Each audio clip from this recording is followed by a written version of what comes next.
Hi friends, welcome back. तो देखते हैं, वायरल न्यूज़ है। सदन में राजा भैया ने ऐसा क्या बोल दिया कि मजे ले गए सीएम योगी।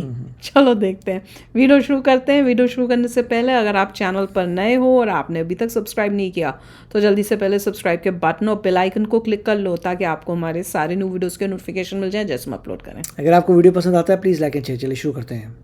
सभी दलीय नेताओं की भावनाओं से अपने आप को संबद्ध रखते हुए आपको धन्यवाद देते हैं, आभार व्यक्त करते हैं।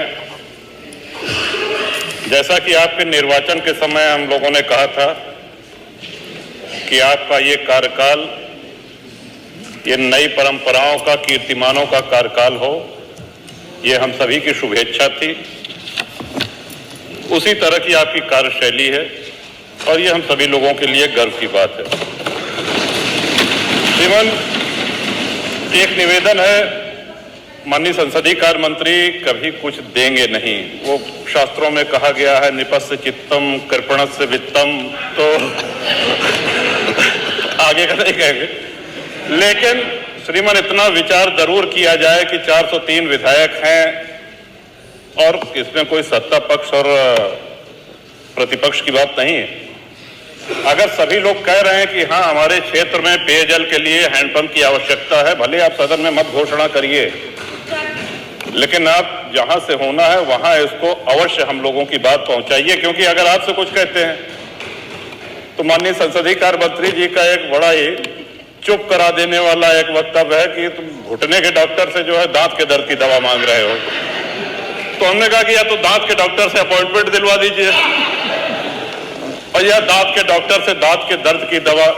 और श्रीमान, जहां तक जीएसटी की बात है, इतना अवश्य है कि जो भी हम लोगों के हाथ में विधायक निधि आए वो उतना ही जो है बाहर संदेश जाना चाहिए।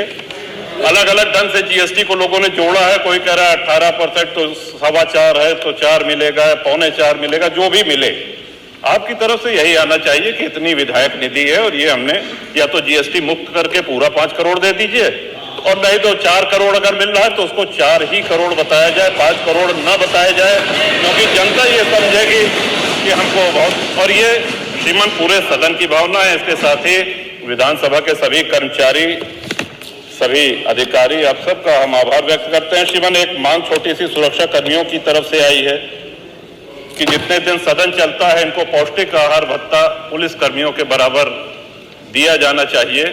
इस पे आप कृपा पूर्वक विचार करें, यदि संभव हो सके तो बहुत अच्छा रहेगा। इन्हीं शब्दों के साथ विधानसभा का धन्यवाद। माननीय श्री उमाशंकर सिंह, ये हो जाएगा, ये करवा देंगे। बड़े लेयर से बैठे हुए हैं। ये से हम लोग नहीं समझ पाए, जीएसटी, हैंडपंप या हम लोग ये सुरक्षा कर्मियों वाला। लेकिन जिस लोकतंत्र का गला घोंटने का काम कांग्रेस ने किया था, आज उसी के साथ आप मिलकर के क्या काम कर रहे हैं और क्या करते रहे, क्या करते रहे आप लोग। तो हमारे बजट पर, हमारी सप्लीमेंट्री डिमांड पर आपने उंगली उठाई। मैं पूछना चाहता हूं, मुझे आप लोगों की बातों पर पंचतंत्र की कथा याद आती है, आपने सुनी होगी। 4 ठग थे, एक किसान एक बकरी लेकर के जा रहा था। हमने सुना था। तो चारों ठगों ने कहा कि इस किसान से बकरी कैसे ली जाए। तो हो सकता है कि उनको थोड़ा लोक लाज रही हो, तो उन्होंने कहा चलो छीन तो नहीं सब पाएंगे, तो एक काम करते हैं, चारों अलग अलग जगह खड़े हो जाते हैं। राजा वो होगा ना, वो हाथ पकड़ देता होगा और अलग जगह खड़े होकर के हम लोग ये बोले कि भाई ये कुत्ते का बच्चा कहां लेके जा रहा है। तो एक वो किसान बेचारा अपनी बकरी के बच्चे को कंधे में रख करके लेके जा रहा है। तो पहले ठग के पास से गुजरता है तो बोलता, अरे काका ये सब क्या ले जा रहा है, ये कुत्ते के बच्चे को अपने कंधे में लेके क्या जा रहा है। किसान बोलता, अरे धूर्त कहीं के, ये कुत्ते का बच्चा नहीं वो का बच्चा है। वो हंसते हुए चुप हो जाता है। आगे अगले चौराहे पे जाता दूसरा ठग, अरे काका ये तो कुत्ते का बच्चा आप कहां लेके जा रहे हैं।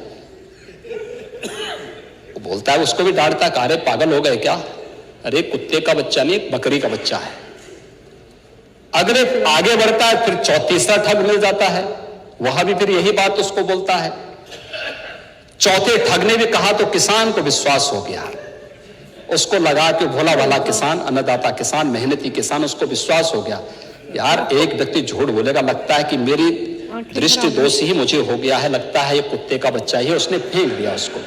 चारों ठगों का काम पूरा हो गया और चुनाव में खटाखट खटाखट खटाखट 1 लाख का बॉन्ड, 1 लाख का बॉन्ड कहां गया? कहां गया 1 लाख का बॉन्ड? 1 लाख का बॉन्ड। और मैं इसीलिए कह रहा हूं, शिवपाल जी भाग गए यहां से, लेकिन मैं कह सकता हूं खटाखट नहीं, 27 में सपा चट के लिए तैयारी रही। 27 में सपा चट 1 लाख बॉन्ड के लिए हम लोग भी मांगेंगे हिसाब। 1 लाख का बॉन्ड कहां गया?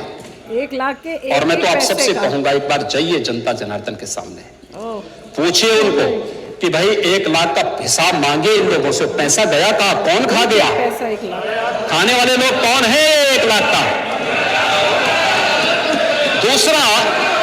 दूसरा संविधान का गला घोंटने वाले लोग कौन थे? और कहते हैं कि मोदी जी तीसरी बार आएंगे तो संविधान समाप्त कर देंगे। मोदी जी तो 10 वर्षों से हैं। बाबा साहब भीमराव अंबेडकर जी का जितना सम्मान मोदी जी ने किया, पंच तीर्थों का निर्माण किया, बाबा साहब भीमराव अंबेडकर के जन्म स्थल मऊ मध्य प्रदेश में भव्य स्मारक का निर्माण किया। बाबा साहब भीमराव अंबेडकर से जुड़े हुए, जहां उन्होंने अपने उच्च शिक्षा अर्जित की थी, इंग्लैंड की, उस मकान को खरीद करके अनुसूचित जाति के बच्चों के लिए हायर एजुकेशन के लिए स्कॉलरशिप की व्यवस्था की और उसके लिए इंडिया हाउस के रूप में उसे स्थापित करके इसको बाबा साहब भीमराव अंबेडकर का एक स्मारक इंग्लैंड में भी बनवाया और स्कॉलरशिप की व्यवस्था की। ये मोदी जी के कारण हुआ। बाबा साहब भीमराव अंबेडकर ने अपना सार्वजनिक जीवन दिल्ली के अंदर जिस मकान में रह के किया था, उससे बाबा साहब भीमराव अंबेडकर का स्मारक बनाने का काम मोदी जी ने किया। बाबा साहब भीमराव अंबेडकर ने सामाजिक व्यवस्था के खिलाफ बौद्ध धर्म यानी दीक्षा जहां नागपुर में जिस स्थल पर ली थी, उसे भव्य स्मारक बनाने का काम मोदी जी ने किया। बाबा साहब भीमराव अंबेडकर की चैत्य भूमि मुंबई को भव्य स्मारक के रूप में स्थापित करने का काम मोदी जी ने और भारतीय जनता पार्टी की महाराष्ट्र की सरकार ने किया। अच्छा एग्जाम्पल दिया योगी जी ने। उन्होंने यही दिखाया कि जैसे वो किसान था जो बकरी का बच्चा लेके जा रहा था, उसको कैसे 4 चोरों ने उल्लू बनाया, वैसे ही भारत की जनता को कैसे INDIA ने उल्लू बना दिया। कौन सा था? ठका ठक ठका ठक ठका टका करते थे। टका टक टका टकाना था, कहाँ गया वो टका टकाने वाला? वही वो कह रहे हैं। अब वो जो 1 लाख है, उसका एक एक पैसे का हिसाब जो है लेना जनता अब क्यों सोई हुई है? कहाँ है वो? बन गई बेवकूफ़ उसी किसान की तरह। बहुत अच्छा एग्जाम्पल था और सच्ची बात है, यही हुआ है। हम तो शौक में थे जब रिजल्ट आया, हमें तो समझ ही नहीं आया कि कैसे ये रिजल्ट आ सकता है, क्योंकि ये सब चालें चलकर बेवकूफ़ बनाकर लालच हर तरह का मगर कचरा ये था। दिख रहा है कि योगी जी अभी भी कॉन्फिडेंट हैं। तो और मैं कह रही हूँ ही इज सही बैक तरीके विद अ से- बैंक। पहले लग रहा था मोदी जी और योगी जी का थोड़ा लगने लग गया था, पर अब they are back with a bank. उन्हें समझ में आ गई कि क्या चालें इन समझ में आ लोगों ने गया। चली हैं, क्या घटिया पॉलिटिक्स और राजनीति इन्होंने चली, और कैसे बाहर के दुश्मनों के साथ हाथ मिला के वो देश का बेड़ा गर्क करने में लगे हुए हैं। तो अब वो हो गए हैं अलर्ट। अब इनको सबक सिखाएंगे। कह तो रहे हैं कि ये जो खटाखट था, अब तुम्हारा चपाचट होएगा यहाँ से सफाया होगा। तो चलो यार, आप भी शेयर करना अपने थॉट्स। चलते हैं, मिलेंगे नेक्स्ट वीडियो में बहुत ही जल्द। Till then take care and bye bye. तो अगर आप मेरे इस चैनल पे नए हो तो जल्दी से सब्सक्राइब के बटन को हिट करो और बेल आइकन को क्लिक करो, ताकि आपको मेरा जब नया वीडियो मैं लगाऊं, आपको उसके बारे में जल्दी से पता चल जाए।